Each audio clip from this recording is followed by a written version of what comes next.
the way you were brought up around money is not your forever way of having to deal with money as you become an adult. So whatever you know as your younger version of you, that does not need to be your future version. Know that there are other solutions, other ideas, other mindsets out there. And if you don't feel good about the way you were brought up with it, know that that might be off and start educating yourself and let you make up your own mind on what you really want to believe about money. If you always do what you've always done, you'll always get what you always got. Does this sound familiar? You've been told that success in business lies in following the traditional path and by sticking to tried and true methods. But despite your best efforts, growth remains stagnant and innovation feels elusive. Meet Cantey. She's the founder and CEO of Business Vitality, where she draws on her extensive corporate experience to help business leaders drive growth and efficiency. With hundreds of business proposals under her belt over the years, she's seen firsthand what makes some businesses stagnate while others thrive. I'm Bob Wheeler, and this is Money You Should Ask. This podcast, our books, online courses, and newsletter all focus on awakening your money mindset. Our mission is to normalize conversations around personal finance so we can better understand why we do what we do when it comes to money.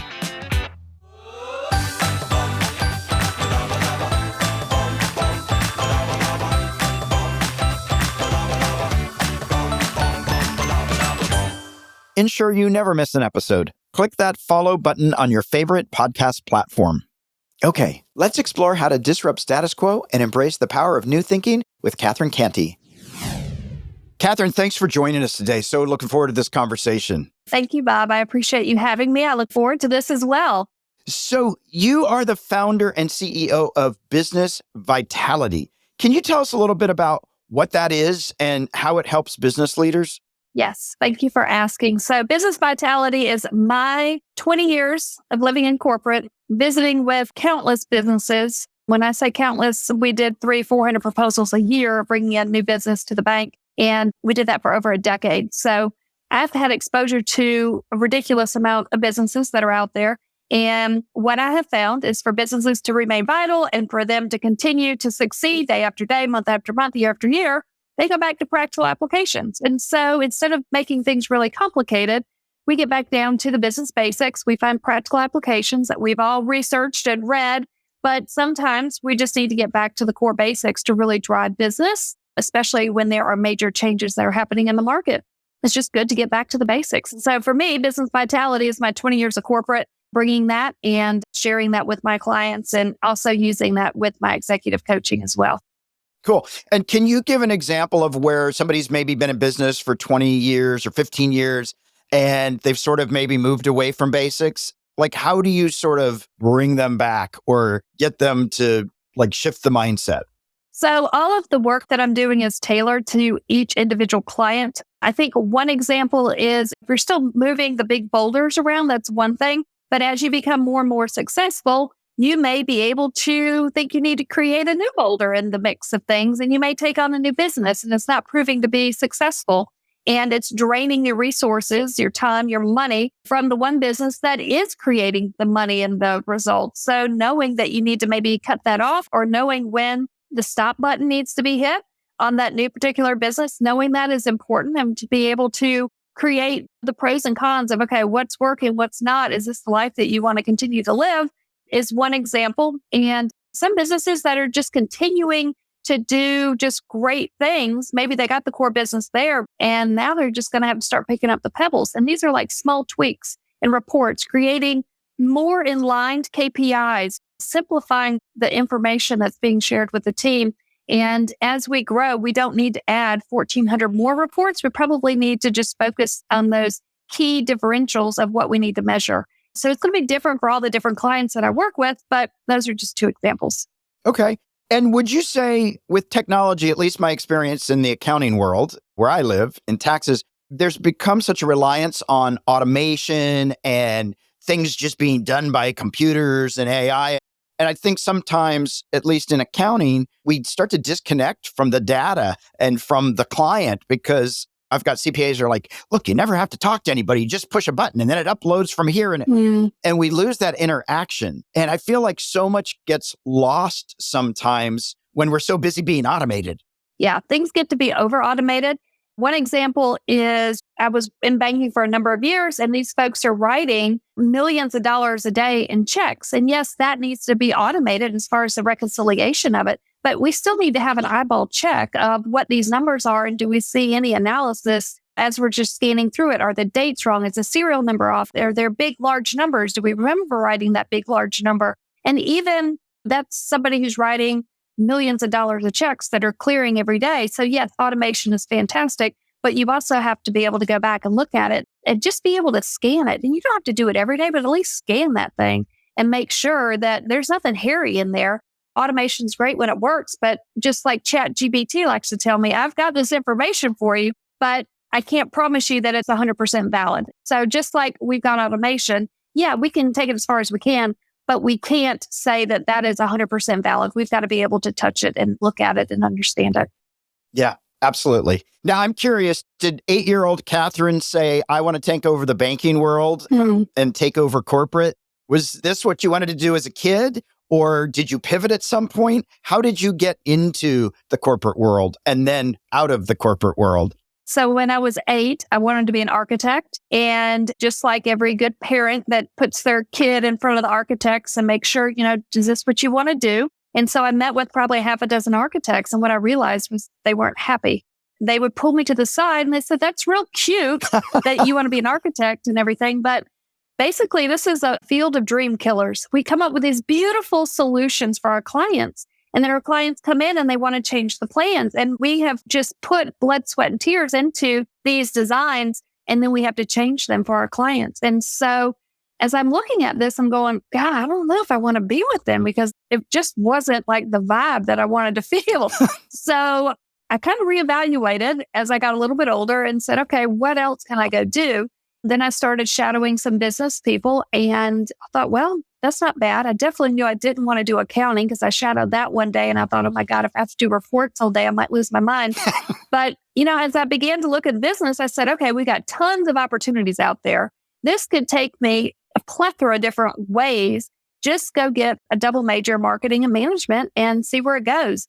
And so natural curiosity took me down that path and it proved to be beneficial. I still remodel homes. I get to do my own designs and I get to keep them because I'm the one that designs it and I'm the one paying for it. But then I also have the business. So I get to live the best of both worlds. That's so cool. I love that you do that. And I love that you shadowed and checked things out and that your parents were having you talk to architects early on so that you could actually have options or digest the information. Because a lot of people just jump in blindly, graduate and realize, oh, this was a mistake. Yeah, big mistake. But as long as we've got that college degree, we can hit the ground running and be able to apply to a number of different jobs and just see where it takes us. It's not always a straight path. So just be curious and keep leaning in. Yeah. And how does the power of new thinking, and also another word that I saw in some of the literature that you have is disruptors. Yeah. I'm wondering how those two things play into the work you do. Yeah. So as far as I can remember, I remember at the age 14, kind of disrupting things and looking at things in a different way, asking a lot of questions from people who've been here and have done that, and not always doing exactly the way they did it, but how do I take it and make it my own? And when it comes to the power of new thinking, I've got a number of ideas, just a simple one. If you go back to architecture and remodeling houses, we would take mill homes, small mill houses, and we would gut the entire thing and then reconfigure it, plus add on the square footage. So it worked for today's family or today's world. So the kitchen used to be small and in the back. Well, we don't want to have a kitchen small and in the back. So how do we reconfigure this and understand where the load-bearing walls are, where the electrical panel is, and how do we make this work again? So I'm thinking about things in new ways that way. I was the second woman in 100 years to take on a customer-facing role in a $300 billion financial institution. So talk about disruptive. I wasn't exactly welcomed with open arms into that position. And it was very clear that they didn't really want me. The CEO did because he needed some new thinking. But the other folks, they already had their guy picked out who was going to take that job. And I came in, I didn't fit the mold and they challenged me. I was able to come out. And by the end of it, the guy said, oh, you're my best hire. And I'm thinking to myself, you didn't want me, but okay, we'll pretend. And then I've got another example of a $12.1 million public and private funded broadband opportunity. So I I was just curious, listen to, it's a long story, but listen to what the need is in our community, and also knew that the federal government was putting out a Reconnect grant. And I was told that trying to get a federal grant, it's like catching a unicorn. So by the end of this thing, we caught a unicorn and got $12.1 million to help close the broadband gap that we have here. So hopefully the broadband's going to hold up for this call. It will. I have the faith. Well, I want to go back to this piece about disruptor. Some people hear that and think it's a negative connotation. To me, when I hear disruptor and in what you're talking about with new thinking is we've got to disrupt the ways we've been doing it if we're trying to move from where we are. Like if we're sitting in a stuck place and going, it's not working, we got to rethink it. We've got to change it up. And so for me, disruptor more is like shaking the snow globe and unsettling things so that we can actually see it from a different perspective and see if we can move from that place. Yeah, I do it real slow. Everything I do is just very slow and just kind of test a little bit just to see if we get a little bit of traction. And I have found that if we test it and the community's open to this idea of having reliable broadband, and then I cold call on a telecommunications provider, they took my call. Like that is a small step, but a big step. I was able to rally the folks in the community to be able to help them respond to the RFP or request for proposal. And so all these things are small, but if you said, you're going to get 256 miles of fiber for this community buried in the ground in 18 months. That sounds kind of disruptive. Like, how in the world is that going to happen? But everything that is disruptive, or I like to call it in banking because you can't disrupt things in banking, but I would say respectfully challenge. How can we respectfully challenge how we traditionally think about getting broadband into rural communities? And so that was one way of doing it. And so knowing how to tailor our language, understand what the client or the customer or the people that we're trying to work with, what is most important to them and how do we serve them in the best way? Because if we can serve them well, then we're going to be able to show up as a better leader. Yeah. And how do you do that? How do you go about creating a personalized approach to coaching with these individual clients? You've got to do a lot of listening, I would imagine. Yeah. And then a lot of solutions or options, or how does that work? That was the great thing about putting together 300 and 400 proposals a year for 10 years and having a 90% success rate. Like we tested storytelling all the time, way before Story Brand was even around. And I just did a group coaching event, a kickoff. And the morning session was for the entire team, the afternoon, just the executive team. I mainly worked with the COO and one of the founders. And then the other founder, the other co-founder came in with the rest of the executive team for the afternoon session. And he was like bamboozled. He said, how in the world did you know that we were going to have a team goal and this is what it was going to be? Like I knew exactly what their language was going to be. He was like, I don't understand it. You used it. It's written. It's on page 8. It's on page 18. It is on page 22. How did you know that was exactly what we were going to do? And I just kind of listened to him. I mean, I hated to tell him the how behind it, but basically I listened very intently with the COO, with the other founder, and I listened to what their language was. And so what one person may call is communication skills, it could be listening, it could be speaking, it could be the executive presence on the stage. Like listen to what the words are that they're using, just like the call before this one that I had. I want the client's language, because if I can get their language, we can accelerate and create change in a much quicker way. So in a nutshell, listen, listen, listen. I love that. It's interesting because I have a tax practice. I work with a lot of entertainers and I have a very short period to have their attention. And one of the things I learned early on is if I don't understand their money mindset and all their fears around money, if I don't understand where they're coming from, no matter what I say to them, they're not going to listen. I've got to understand their language and meet them where they are instead of asking them to meet me where I am.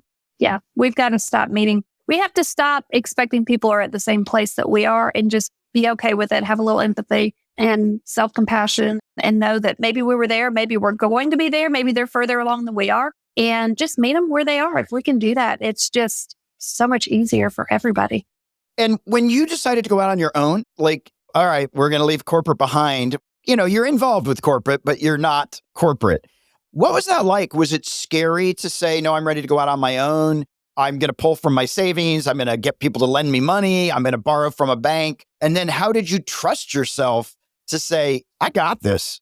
I had been planning it for 20 years. So I knew when I was going into corporate, and that's part of that mindset when I was younger, I was around enough older people who worked in corporate. And older for an 18-year-old is, you see the 50 and 60-year-olds. And now I'm closer to that. So, it's all perspective. But as a teenager in high school, I learned about layoffs and reshuffling and reorganizations. And the team is no longer needed for the company. So that team's going to be dissolved. And so I'm watching all this and I'm like, ooh, that's going to be hard, mid 40s, 50s, and that's going to hit because that's what I'm seeing as a younger person. So I said, look, I'm going to have some great experiences. I'm going to see how far we can take this. I've had incredible opportunities given to me, stuff that just wasn't normal to be able to sit in these rooms and boardrooms as a very young person and be able to learn as much as I could. And like they said, you drink from a fire hose. So I just sucked it in as much as I could. From there, I knew around 25 years in, that it was going to be time to go. And so probably 3 years before, I'm just very curious and want to continue to see what else is out there. And so I mentioned to my husband, I said, you've been a serial entrepreneur. I was stable. I had the 401k. I had the healthcare. You had your 20 years and now it's my turn. And I just said, I'm going to retire from banking. And I wasn't sure what that meant, but I knew that, I wanted to go out while everything's still happy and great. And I did. And 3 years before that, I hired a coach to help me kind of figure out what in the world do I do? What's it look like? How do I even say I'm going to do this? Practice that role playing versus standing in front of a stage of a couple hundred people. That was easy, but we didn't get there overnight. And so how do you say, it's been fun, I'm going to go out and start my own business? And so it was a lot of conversations for those 3 years that led up to it and figuring out through a number of just reflections and books like The Artist Way. And I think it was the 6 months before, it was the summer before, the year before I ended up turning in my resignation. I drove from Florida all the way up to Vermont in the month of June. And I had that many business trips lined up and it literally had me going the whole coast. Well, I listened to The Artist Way and it was annoying in the sense that it kept asking different questions, but it was the same answer. I was like, well, now we know what I need to do. I need to continue to work with CEOs and C-level leaders and just collaborate with them and help guide them and be a resource to them to create more leadership and more efficiencies. So that happened. I ended up getting trained by Marshall Goldsmith in New York and spent some time with him. Loved it. It's measurable leadership change. And then I remember taking a full week off in March before that June and practiced working. It was the best week ever. And so turned in my notice June 1 of 2019. And that was my last day, was June 30th. Wow. That is so awesome. Well, I want to come back to The Artist Way and I want to ask about coaching. But Catherine, it's time to test your nerve. So we're going to test your nerve. Test Your Nerve is brought to you by The Money Nerve, where we explore why we do what we do when it comes to money. So we're just going to jump energies just real quick. What are some core values that guide your financial decision-making process? Pay yourself first. That was always a very big core value, even from a young age. Pay yourself first, whether it's in a retirement account, an HSA, whatever it needs to be. Just make sure you take care of yourself first. And even at a younger age, as you get more money, you have more money exposed to you, continue to live that conservative lifestyle and take that reserve money. Yeah, go buy a nice item, but continue to take that money and reinvest in yourself, your accounts, whatever it may be. So those are just two things that just started at a very young age for me. That's awesome. Because of that, it created freedom for me later. Absolutely. Delayed gratification, folks. Delayed gratification. It's not sexy at all. It's not sexy, but you know what? I'd rather have not sexy and an abundant life. Yeah. Because eventually that gets sexy. How do you approach charitable giving and what role does it play in your life? Charitable giving is a very big thing for me, for my family. Over the years, we didn't have much to give in the beginning. We would flip houses. We're still working, starting up businesses, and we'd flip houses. We'd take 10% of that and we would give it locally. It wasn't a lot in the beginning. And so a lot of people, we reached out to nationwide foundations that are always on the TV commercial. We're like, oh, that'd be cool. We'll send our money there. For us, that was a lot of money. And they never returned our calls. So we started working locally because the same problems that are around the world, we probably have them in our own backyard. So we started learning about some of the charities that we have around here. We've got our local United Way of Kershaw County. They support 19 different local charities They could stretch a dollar like nobody I've ever seen. So we begin to make donations to them. It's not a lot of money. But then as time goes on, we are asked to black tie or chair a black tie event. My husband and I are. And I said, okay, that's fine. But before you put my name on it, can I see what it is that we're going to do? And it's a transition shelter. It's the only transition shelter in our community for hardworking moms, their kids, the families to go from homelessness into permanent housing. So we went and looked at it and I'm like, oh my gosh, these people live on the same street as I do. And they are living in ridiculous situations. Like some of these little cottages, nobody needs to be living in. So we educated ourselves on it. We knew what they were doing. They have a 90% success rate of getting moms and kids from homelessness into permanent housing. Fantastic job, stuff I could never imagine doing.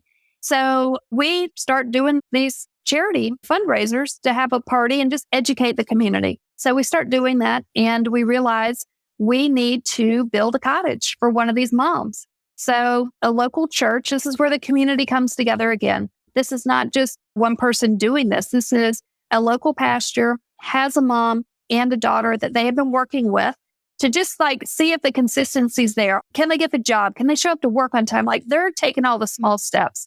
And this guy puts his neck out and says, I have the family. We met with United Way. United Way has Habitat. They have the New Down Mill program for the mom and the kid to get all the services to get back in. So we're all sitting around the table and we get a lot donated from Habitat and we start building this cottage that I designed. So, using those old architecture skills, but we build a little cottage and we clear the lot, we build it. And the church is still supporting the family just as a consistent support system. And then we got the mom out of a housing situation that just wasn't safe and secure and into a clean, brand new home. We used all the subs that we've used for all of our renovations. The paint store donated their paint. The electrical guy donated his time. I mean, everybody came together to be able to do this. That was a long answer, but giving back and charities are just really important. And if we can just find one or two that we can make an impact to, just know that they appreciate it. And when you can do that concentration of funds and focus, you can really deliver a pretty amazing gift. That's awesome. And yeah, it is important for the folks that don't have as much to make sure that they're included, not excluded from community, because it does take a village in that respect. And problems don't go away if we just ignore them. So we might as well embrace it and find solutions. So I think that's awesome. What's one thing that you wish you knew about money and emotions earlier in life? The way you were brought up around money is not your forever way of having to deal with money as you become an adult. So whatever you know as your younger version of you, that does not need to be your future version. Know that there are other solutions, other ideas, other mindsets out there. And if you don't feel good about the way you were brought up with it, know that that might be off and start researching, Googling, listening to podcasts. Just start educating yourself and let you make up your own mind on what you really want to believe about money in your mindset. Absolutely. And you may not get it perfectly the first time. You're allowed to make mistakes and pivot and keep listening for new information. Yes, totally. What's the most unusual or memorable thing that you've ever spent money on?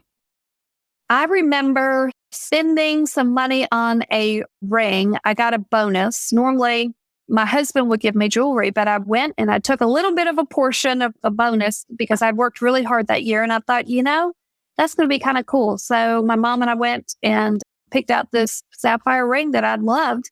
And I was like, I paid for it. I worked for it. I deliver the results and I'm going to take a portion and just go have something. Because for me, jewelry has stories. And for me, that was important. And it wasn't extravagant or anything, but it was just that memory of, I'm just going to go treat myself to something. I saved so much, like just go spend a little bit every once in a while and have a little fun.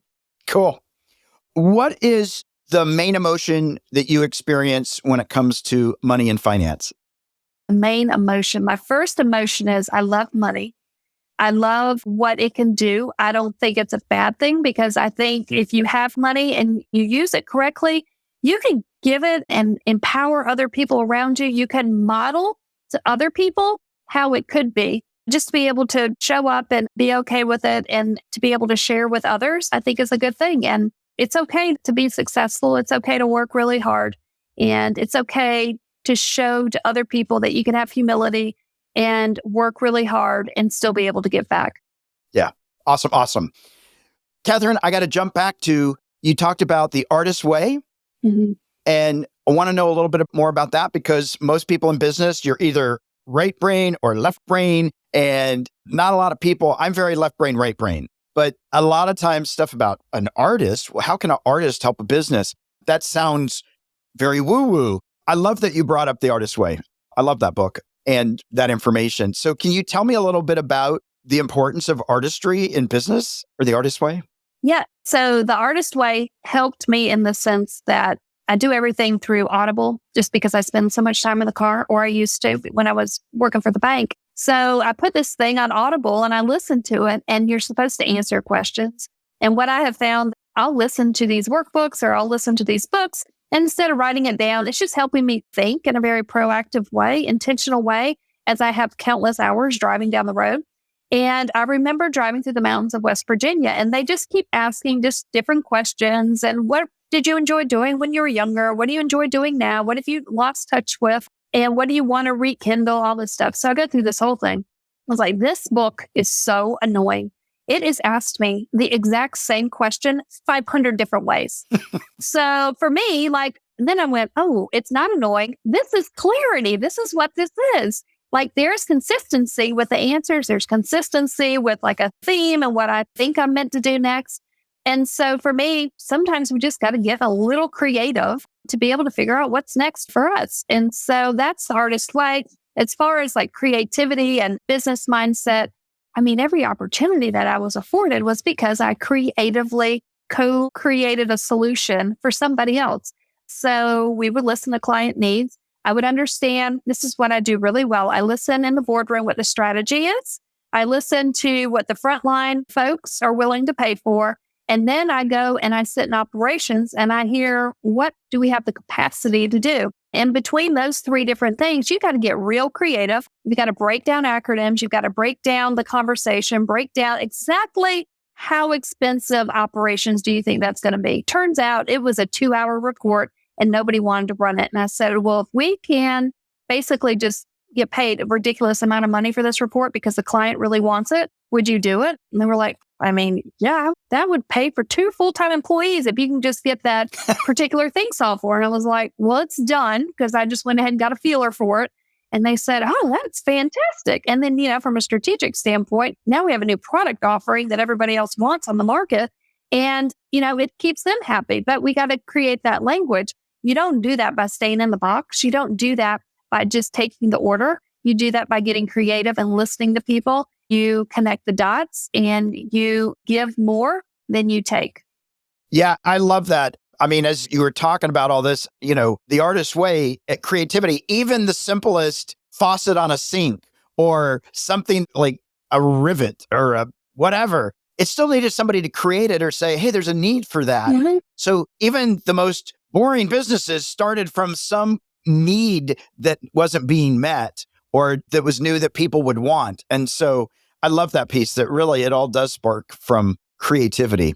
The second question I have, you talked about when you made the transition, you already knew ahead of time. So you knew even 20 years out, at some point I will be pivoting. So it was on your radar. And I'm curious about the piece. So I hear the intentionality, which I think is awesome. But I'm curious, how did you know you found the right coach? Because there's a lot of coaches out there. There's a lot of people that say they can help. And then some of them know what they're talking about. Some don't. I've had a couple clients go down a rabbit hole that didn't help. Mm-hmm. And then I've seen other people just blossom. What are some traits or what are some signs that I've found the right coach? In that scenario, when I hired my first coach, she started off with, this is going to be a short-term relationship. And when this no longer works for you, someone else will appear and you're going to transition to them. I can only teach you as much as I can. And we're going to work together as long as it's mutually beneficial. And just know at the end of it, something else is going to be waiting for you, but you got to get through this before you can get to that. So knowing that, and then a lot of this stuff is we're just not going to get married to every single thing. Like we think we're going to go do X, Y, Z. And then it turns out there's a need and an opportunity that pays pretty well doing this over here. So do you want to go and create a solution for that? And then just knowing that over time, we may outgrow ideas, we may outgrow people, we may outgrow different things. And just to be open to know that the right thing will be there when we're ready for it, and jump in, get as much as you can, as fast as you can in my world, and then reevaluate and see, well, okay, where do we go from here? So just knowing that it wasn't permanent and that this was part of the natural growth process. Yeah, that's great. It sounds like a little bit of trust your gut. Mm-hmm. And the languaging that she used was pretty cool because it wasn't like, you got to have me for the next 20 years. Mm-hmm. I know everything. It's, hey, this is short term. I don't have the answers for everything and you will outgrow me. So it makes it feel like there's more room to pivot or wiggle room.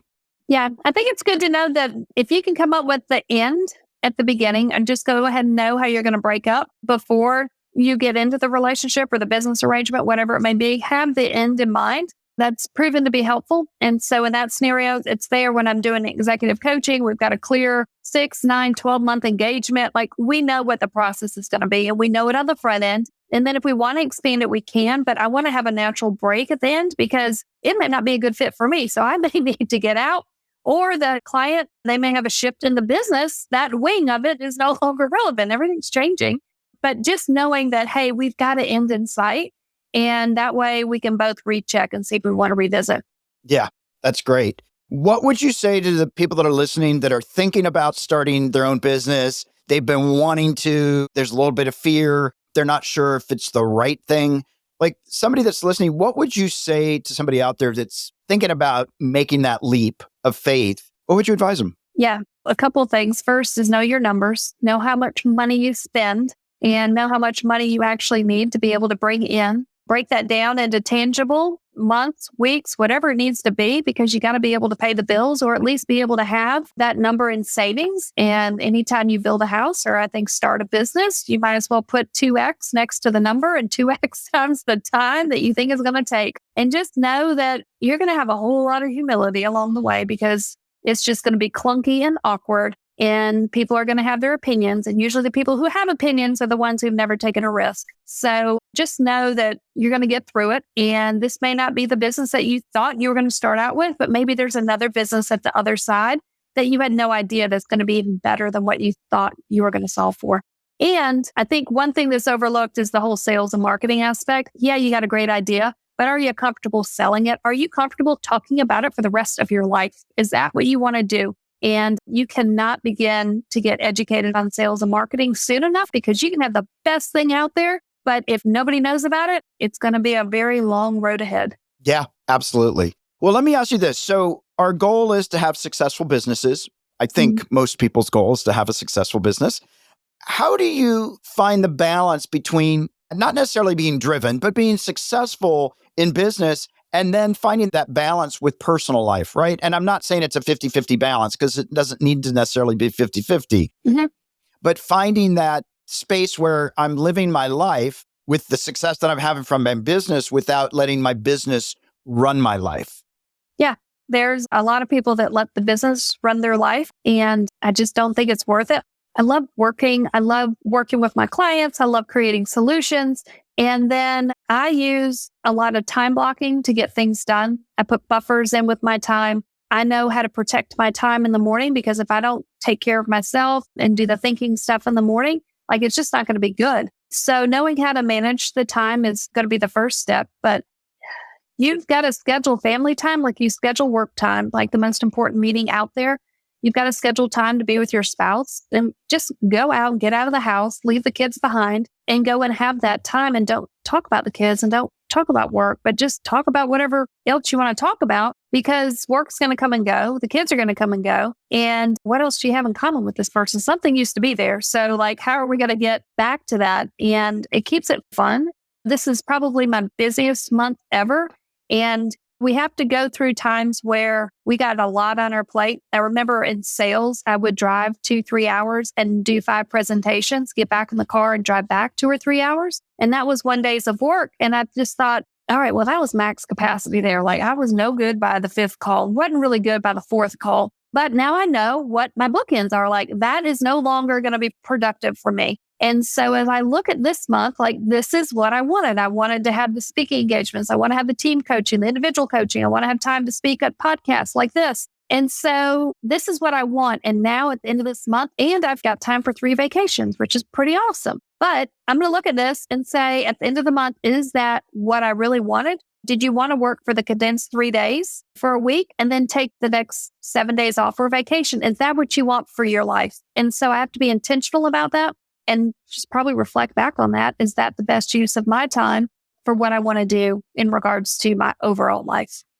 I love that. And it's interesting. I've said to people, to clients, to people I work with on coaching and stuff, to schedule in playtime, schedule in time with your significant other, schedule in certain things. And they'll say, well, that doesn't allow me to be spontaneous, or that doesn't sound very sexy, or it does. And for me, when we schedule that stuff in, okay, maybe it's not spontaneous that I plan 2 weeks from now, I'm going to go have fun. But when I'm in that moment, I can be spontaneous. And I'd rather have not as sexy and get results than be focused on it looks sexy, but I'm not actually making anything happen. Yeah, it's really not sexy when you're working all the time and you have no time for anybody else. That is not sexy. Sexy is making that time and having it carved out and owning it and just saying, hey, Bob, it's been good, but I got to go because my family's out on the boat right now. So that's okay. Yeah, absolutely. Well, Catherine, we're at the M&M moment, our sweet spot, money and motivation. I'm wondering if you can give the listeners a practical financial tip or a piece of wealth wisdom, something that's worked for you. This took me a while to figure out, but as you accumulate wealth, you have these fees from your advisors. I didn't think much of it, but I read one of Tony Robbins' books about it. And in that book, it actually talks about how much money does it cost for you to live your lifestyle? At what age do you want to retire? And then, assuming a 7% return or whatever it may be, go ahead and calculate it out. And so the first thing was wow, it really doesn't cost that much to retire if we do this on the front end. I mean, because we all think it needs to be some $100 million and I'm never going to get there. So I'm never going to be able to retire. Right. But then in that book, I remember thinking after the clarity of this is totally doable. I will not be 95 years old and then eligible to retire. But after that, they also talked about the investment fees. And so the normal fee, they just want 1%, 1.25% of the assets that they manage.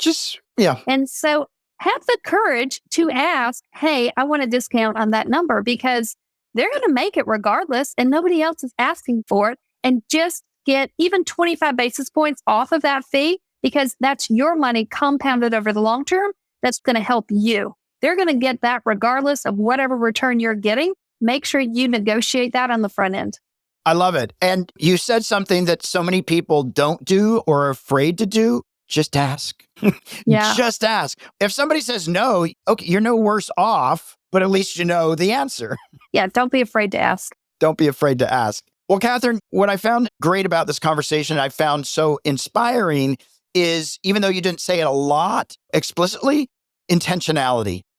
Having the vision, knowing where you want to go, being intentional. And I think when you do know the end result of where you want to be, the universe will line up and give you that. If you're trying to figure out how to get there, sometimes there's lots of complications. But if you know that's where I'm going to be, everything else just falls into place when you know where you're going, as opposed to maybe over there, maybe over there. So I really appreciate that intentionality piece. And you also talked about this, which to me is so important, curiosity. I wonder what will happen if I do this. Hey, I wonder what goes on if I ask this question. And so this piece about curiosity, I think it keeps us alive and creative. And so I love that you're out there being creative and curious, that you're out there being curious. And the other piece that I really love is that you talked about listen, listen, listen, listen. So many people are so busy presenting their answers that they're not even actually listening to what the other person's saying. And in this world, I think we could all do a little bit more active listening and be a lot more attentive instead of just trying to defend our positions. Totally agree. There is a great book by a gentleman by the name of Oscar Trimboni. He's in Australia, and it's How to Listen. I'm pretty sure that's the name of the book, but Oscar wrote it, and he is fantastic. He educated me. I mean, the stuff that we know, but our brains think at 900 words a minute. We speak at 125. So we are not articulating what we're thinking. And if we're not thinking before we speak, we're just speaking garbage. It makes it real hard for the listener to be able to connect. So I'm a big listener. Yeah, I love it. And which in a way ties back to storytelling, which you also talked about. I think storytelling is so important. Catherine, where can people find you online and in social media and find out more about you and find out about your coaching?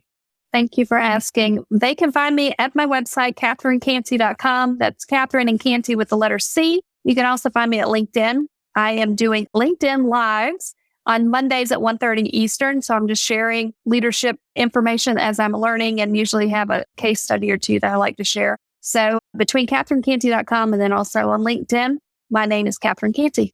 Awesome. Well, we'll put all that in the show notes, but we just like to have it spoken and put out to the universe. So Catherine, thank you so much for taking the time today to talk with our listeners, share your wisdom, and love what you're doing out there in the world. Thank you so much. Thank you for having me. I really appreciate your time. Hey there, Money Master. I hope you enjoyed this episode. Did you learn some valuable insights around your relationship with money? Our guests shared some of their financial epiphanies. You might have experienced one too. Don't just sit there with that aha moment. Share it with us and the world by leaving a review on Apple Podcasts or your favorite podcast platform. Or leave a comment on one of our socials, at Money You Should Ask. Let's spread the word and help others explore their financial health too. But that's not all. Do you want to live in abundance and build wealth that can sustain you and your family for generations to come? It only takes one thing: the willingness to change the way you think about your money. It's time to test your money nerve and discover what's been holding you back from financial freedom. Take the free quiz now at themoneynerve.com and begin your journey towards a prosperous future.